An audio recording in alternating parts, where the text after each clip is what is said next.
గనుల కుంభకోణం విషయంలో సవివరమైన నివేదిక, సవివరమైన విజ్ఞాపన పత్రం మా పార్టీ తరపున గౌరవ శాసన మండలి సభ్యులు, పార్లమెంట్ సభ్యులు, శాసనసభ్యుల బృందం, మా సీనియర్ నాయకుల బృందం అందరం కూడా కలిసి వారికి ఒక వివరమైన విజ్ఞాపన పత్రాన్ని రాష్ట్రంలో జరుగుతున్న అవినీతి, ముఖ్యంగా సింగరేణిలో జరుగుతున్న దోపిడీ విషయంలో వారికి అందజేయడం జరిగింది.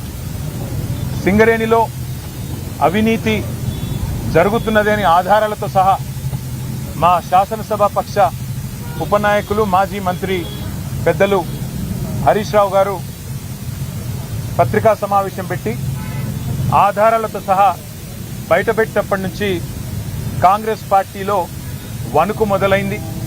మీడియా కూడా మాకు సహకరించి ఈ కుంభకోణాన్ని పూర్తి స్థాయిలో బట్టబయలు చేసేసరికి పాలకుల గుండెల్లో రైళ్లు పరిగెడతా ఉన్నాయి.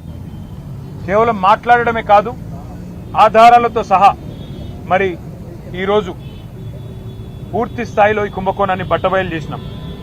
సరిగా దాన్ని డైవర్ట్ చేయడానికి, ప్రజల అటెన్షన్ని దృష్టి మళ్లించడానికి విచారణ పేరిట ఇవాళ ఒకరి తర్వాత ఒకరిని పిలుస్తున్న విషయం కూడా మీకు తెలుసు. ఇవాళ సీఎం అంటే తెలంగాణలో చీఫ్ మినిస్టర్ కాదు, సీఎం అంటే కోల్ మాఫియాకి నాయకుడిగా ఇవాళ రాష్ట్ర ప్రజలు, ముఖ్యంగా సింగరేణి కార్మికులు భావించే పరిస్థితి వచ్చింది. ఇవాళ మీరు ఒక్కసారి అర్థం చేసుకుంటే ఈ కుంభకోణాన్ని రాష్ట్ర ప్రజలు, ముఖ్యంగా సింగరేణి ప్రాంతంలో ఉండే మా కార్మిక సోదరులు కూడా అర్థం చేసుకుంటే చాలా స్పష్టంగా ఆధారాలతో సహా మేము బయటపెట్టిన తర్వాత, ముఖ్యంగా మేము లేవనెత్తిన కొన్ని ప్రశ్నల విషయంలో ఇప్పటి వరకు ప్రభుత్వం నుంచి ఒక్క సమాధానం కూడా రావడం లేదు. ఇక ఇట్లాంటి ముఖ్యమైన గంభీరమైన సమస్య విషయంలో స్పందించాల్సిన ముఖ్యమంత్రి గారేమో అప్పుడప్పుడు ఫుట్బాల్ ఆడుతున్నాడు సింగరేణితో, లేదా ఇవాళ విదేశాల్లో తిరుగుతూ ఏదో పాఠాలు నేర్చుకుంటున్నా అంటూ పోజులు కొడతా ఉన్నాడు. కానీ నేను వారికి గుర్తు చేస్తా ఉన్నా, ఏ వయసులో ముచ్చట ఆ వయసులో జరగాలి. చదువుకోవాల్సిన టైంలో చదువుకోక ఇప్పుడు చదువుకుంటానంటే ఏం వస్తుందో ఒకసారి వారు కూడా ఆలోచించుకోవాలి. మీరు 10 కోట్ల రూపాయల సింగరేణి నిధులు, సింగరేణి సంస్థకు సంబంధించిన నిధులు దుర్వినియోగం చేసి మీరు ఫుట్బాల్ ఆటకి, ఈ రాష్ట్ర ప్రజలతో మీరు ఎలాగో ఫుట్బాల్ ఆడుతున్నారు, కానీ సింగరేణి సంస్థతో కూడా ఫుట్బాల్ ఆడుతూ 10 కోట్ల రూపాయలు దుర్వినియోగం చేసి ఈరోజు ఆ సంస్థకి తీరని అన్యాయం చేసింది ఇవాళ రేవంత్ రెడ్డి గారు. ఒక్క స్కామ్కి సంబంధించి ఇన్ని ఆధారాలు బయట పెడితే కూడా ఒక్క స్కామ్ సంబంధించి కూడా ఇప్పటివరకు పాలకుల వైపు నుంచి సమాధానం లేదు.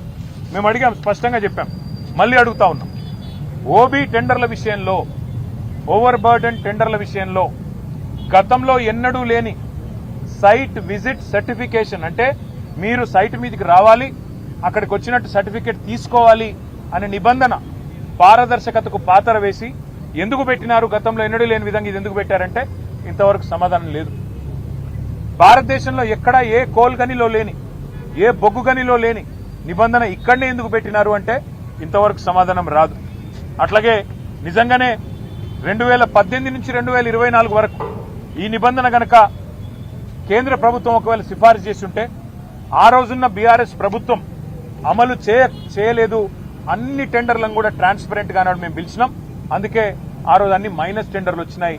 ఎస్టిమేటెడ్ కాస్ట్ కంటే తక్కువ ఖర్చుకే సింగరేణికి డబ్బులు ఆదా చేస్తూ ఆ రోజు జరిగిన మాట వాస్తవమా కాదా?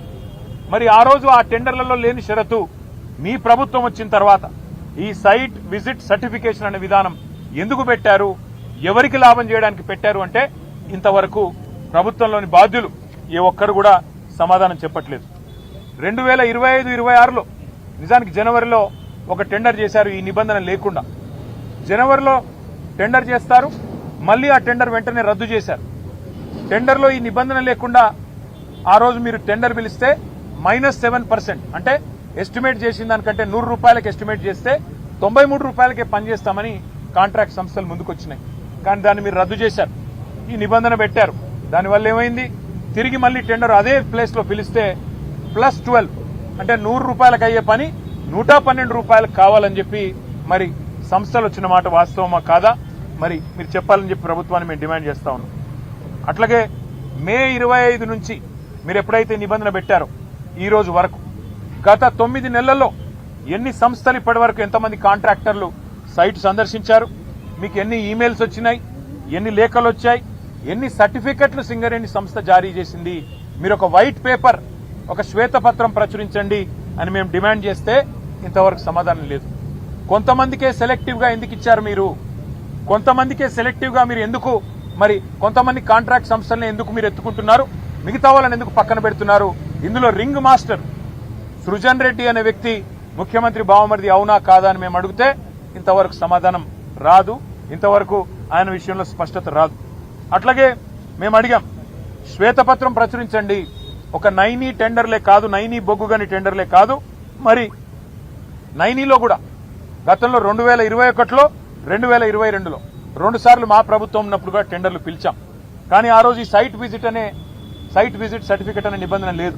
మరి ఈ రోజు టీఆర్ఎస్ ప్రభుత్వంలో అవసరం లేనిది కాంగ్రెస్ ప్రభుత్వంలో ఈ నిబంధన ఎందుకు అవసరం వచ్చింది అని మేము అడిగితే ఇంతవరకు సమాధానం లేదు.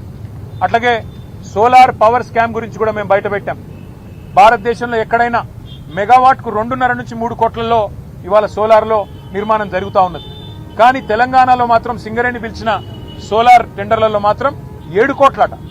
2.5-3 కోట్లలో అయ్యో పని దేశంలో మొత్తంలో ఒక్క తెలంగాణలో మాత్రమే 7 కోట్లు ఎందుకు అవుతున్నది? ఇది స్కామ్ కాదా సోలార్ పవర్ లో అని మేము నిలదీస్తే ఇంతవరకు సమాధానం లేదు. అట్లాగే ఎక్స్ప్లోజివ్స్ ఏవైతే గనుల్లో వాడతారో జిలెటిన్ స్టిక్స్ 30% అదనంగా రేటు పెంచారు, ఎందుకు పెంచారు అని మేము అడిగితే సమాధానం లేదు. చివరికి సింగరేణిలో ఒక director GV Reddy, director VK Srinivas, ఈ ఇద్దరు కూడా ఇది 30% అదనం ఎందుకు పెడుతున్నారు, ఖర్చు ఇంత పెట్టాల్సిన అవసరం లేదు, జిలెటిన్ స్టిక్స్ మీద ఎక్స్ప్లోజివ్స్ మీద 30% ఎందుకు పెంచారు రేటు అని చెప్పి వాళ్ళు డైరెక్టర్లు నిలదీస్తే బోర్డులో వాళ్ళ మీద యాక్షన్ తీసుకున్నారు తప్ప కాంట్రాక్టర్లకు లాభం చేసే పనిలో మాత్రం కాంగ్రెస్ పార్టీ వెనుకకు తగ్గలేదు. ఇది వాస్తవమా కాదా అని మేము నిలదీస్తే ఆన్సర్ లేదు. అన్ని విషయాలు ఇవాళ గవర్నర్ గారి దృష్టికి సవివరంగా మరి పెద్ద ఎత్తున మేము తెచ్చాము.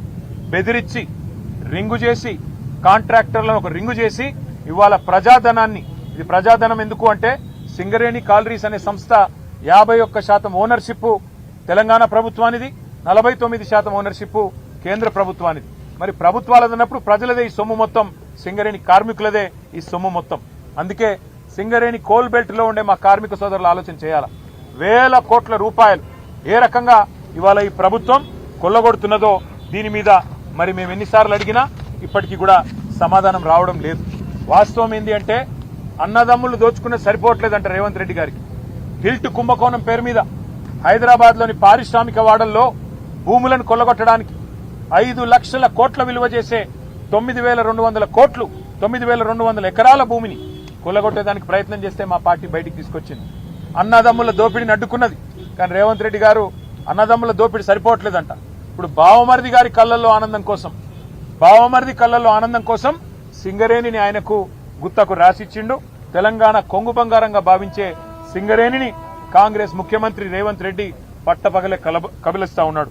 అందుకే మేము అడిగినాం ఇవాళ గౌరవ గవర్నర్ గారిని, సార్ మీరైనా ఇన్వాల్వ్ కండి, మీరు కిషన్ రెడ్డి గారికి ఆదేశం ఇవ్వండి, సిబిఐకి ఇస్తారా, సిట్టింగ్ జడ్జికి ఇస్తారా, మీ ఇష్టం, ఎవరికి ఇస్తారో ఇవ్వండి, కానీ ప్రజాధనాన్ని కొల్లగొట్టే ఈ దుర్మార్గపు వ్యవస్థని, ఇటు సోలార్ పవర్ లో కుంభకోణం, అటు సింగరేణి ఓబీ గనుల్లో కుంభకోణం, దీన్ని అడ్డుకోండి, దీన్ని వెంటనే నివారించండి, ప్రజా సొమ్మును కాపాడండి అని చెప్పి కార్మిక లోకం తరపున, సింగరేణి కార్మిక సోదరుల తరపున వారికి విజ్ఞప్తి చేశాం.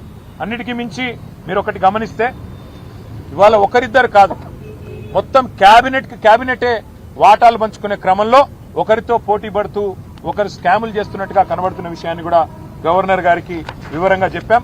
కొత్తగా తెచ్చిన కండిషన్లు, ఈ కండిషన్లు తమ అస్మదీయుల కోసం, తమకు కావలసిన వాళ్ల కోసం ఏ రకంగా పెట్టడం వల్ల ప్రజాధనం దుర్వినియోగమవుతున్నది, సింగరేణి కొడుతున్నది ఈ ప్రభుత్వం, ఇవన్నీ వివరంగా ఆధారాలతో సహా మేము ఇవ్వడానికి సిద్ధంగా ఉన్నాం.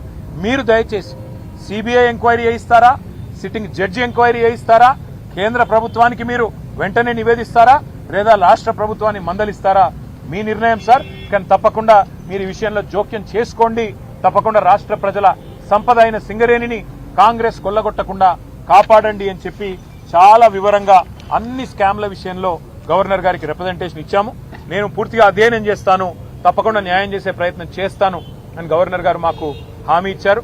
వారి మీద విశ్వాసంతో మేము ముందుకు పోతున్నాం. ఒకవేళ న్యాయం జరగకపోతే తప్పకుండా కార్మిక లోకం మొత్తాన్ని కదిలించి సింగరేణి కోల్ బెల్ట్ లో మా టీబీజీకేఎస్ ఆధ్వర్యంలో మా గౌరవ అధ్యక్షులు మా కొప్పుల ఈశ్వర్ మాజీ మంత్రి గారి ఆధ్వర్యంలో సింగరేణి ప్రాంతంలో జరుగుతున్న ప్రతి కుంభకోణం విషయంలో కార్మిక లోకం మొత్తాన్ని కూడా చైతన్యపరుస్తాం.